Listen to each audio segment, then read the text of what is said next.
Selamat datang di sesi yang ke-6. Judulnya seperti tertera adalah rangkaian dengan sumber terkontrol bagian yang kedua. Tujuan dari sesi ini seperti kita tahu dari sesi sebelumnya bahwa tegangan dan arus pada rangkaian yang berisi sumber tegangan tergantung atau terkontrol seperti berikut. Itu sifatnya adalah proporsional terhadap sumber tak tergantung Vs sama saat rangkaian resistor tersebut tidak memiliki sumber tergantung. Jadi maksudnya tidak ada komponen sumber tergantung atau terkontrol seperti gambar ini. Menghitung rangkaian ekuivalen Thevenin dari rangkaian resistor dengan sumber tergantung menjadi tujuan dari sesi 6. Jika ada rangkaian seperti ini, kita tahu bahwa gambar ini dapat dihubungkan dengan persamaan sebagai berikut. V sama dengan 2000I ditambah 3,5. Maka untuk rangkaian ini kita diminta untuk mencari persamaan V-nya. Solusinya adalah tentunya pertama menggambar sumber tegangan V terhubung langsung ke rangkaian ini.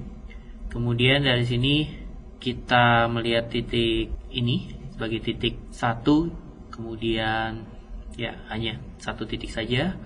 Lalu kita tuliskan persamaannya I1 plus I sama dengan 2I plus V per 1K.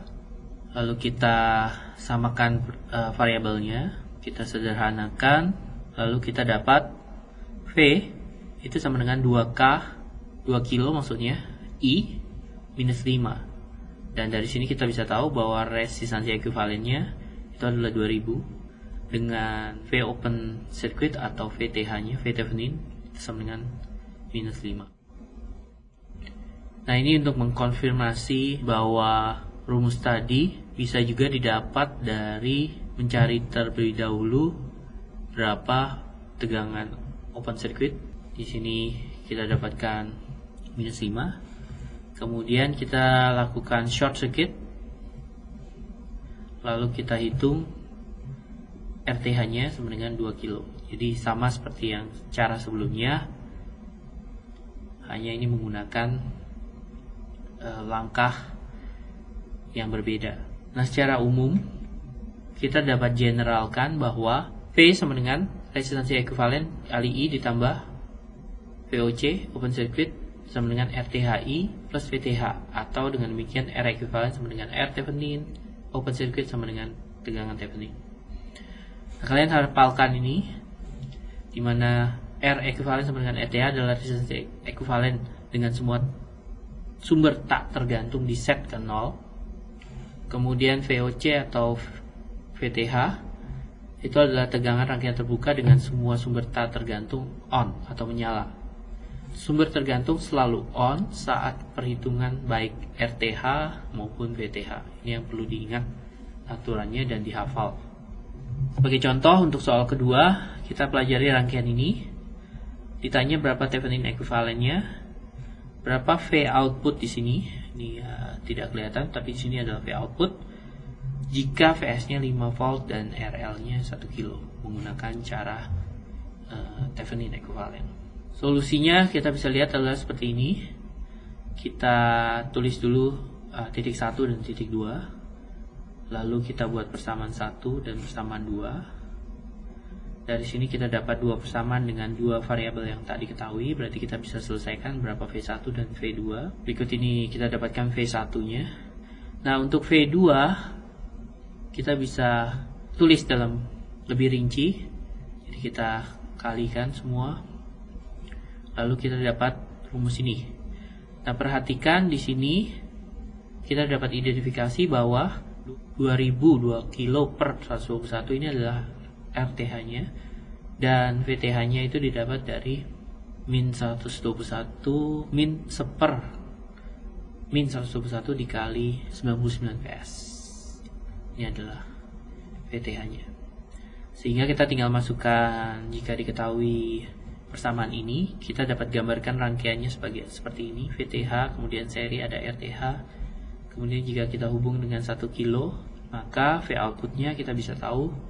Kita gunakan saja sumber pembagi tegangan, lalu kita dapatkan dalam hal ini minus 165 per 41 volt. Soal berikutnya kita ditanya untuk berapa V Thevenin sebagai fungsi dari VS untuk rangkaian ini. Digambar ulang, kemudian kita tentukan di sini pertama adalah VTH-nya, PT Venin-nya. Ingat PT Venin ini on. Kemudian kita bisa lihat di sini karena V out sama dengan paralel dengan 10 kali V1 min V2, berarti kita tinggal masukkan V1 sama dengan VS, V2 sama dengan 2/5 dari VO, lalu kita gabungkan VO nya, lalu kita dapat VO sama dengan 2 VS. Artinya kalau digambarkan, kita dapatkan rangkaian ini sebagai rangkaian Thevenin dengan VTH sama dengan 2 kali VS. Nah, di sini tidak ada RTH dikarenakan RTH-nya dianggap sama dengan 0. Nah, untuk yang soal keempat, kita bisa lihat ada efek pembebanan RL, lalu ditanya berapa jika VO naik atau turun atau sama saat RL ditambah. Kemudian kita diminta untuk sketsa VO RL saat VTH sama dengan 2 volt. Jawabannya adalah kita gambar rangkaian ini sekali lagi, kemudian diubah ke Thevenin.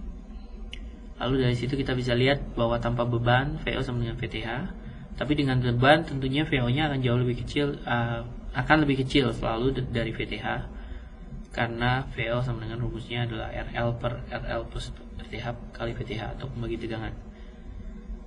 Sehingga kalau digambar secara grafik dengan sumbu Y VO, V output, kemudian sumbu X adalah fungsi dari RL, maka kurva yang kita dapat kurang lebih seperti ini, dimana jika RL-nya sangat besar atau tak hingga gitu ya, kita akan mendapatkan kondisi dimana VO sama dengan VTH.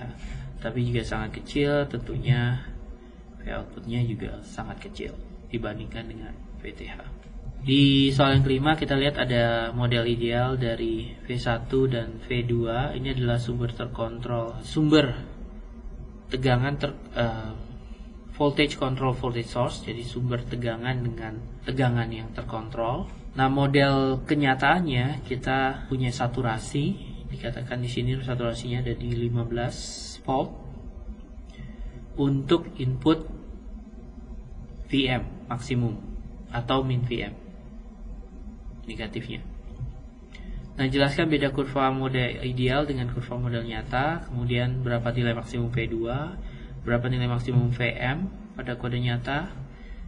Kemudian kita katakan sumber tergantung ini dalam situasi jika V1 lebih besar dari VM atau V1 lebih kecil dari min VM. Berapa nilai V1 saat sumber tergantung ini berada dalam saturasi. Kemudian kita diminta untuk sketsa V2 saat V1 adalah sebagai berikut.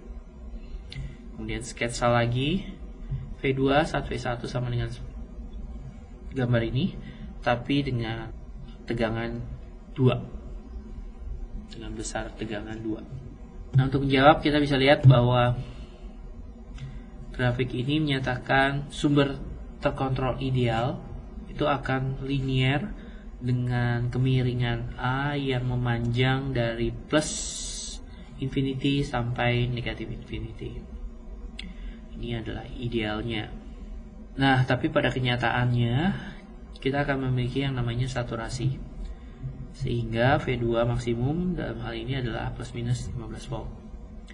Nah, dengan plus minus 15 volt maka kita bisa tentukan bahwa tegangan inputnya itu harus V2 max per slope atau plus minus 1,5 volt. Nah, untuk V1 lebih besar daripada VM atau V1 lebih kecil daripada min VM, itu akan terjadi saturasi.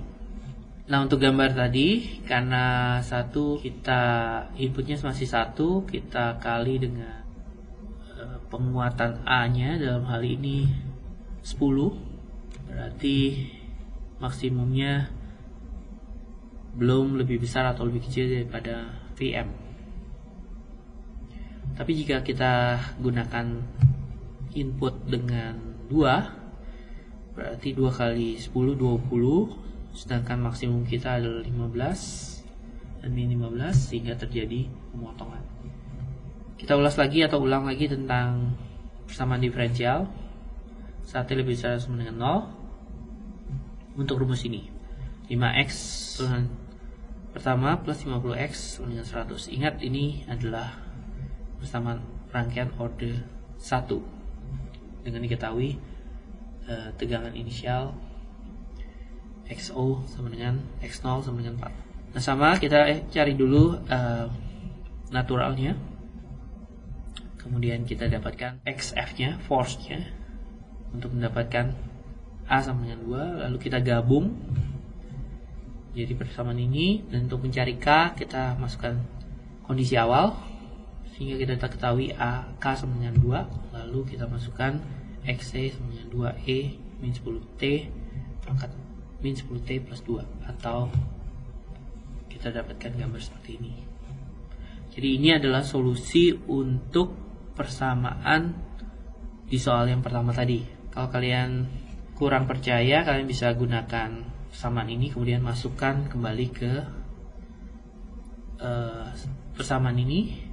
Nanti kalian bisa lihat bahwa ruas kiri dengan ruas kanan akan sama, atau artinya bahwa untuk rangkaian order 1, jika kita berikan suatu tegangan input sebagai sumber tegangan forced, kita akan dapatkan fungsi eksponensial kemudian menuju ke suatu nilai konstan ta. Oke, ini adalah akhir dari sesi ke-6. Kita akan lanjut berikutnya ke sesi 7.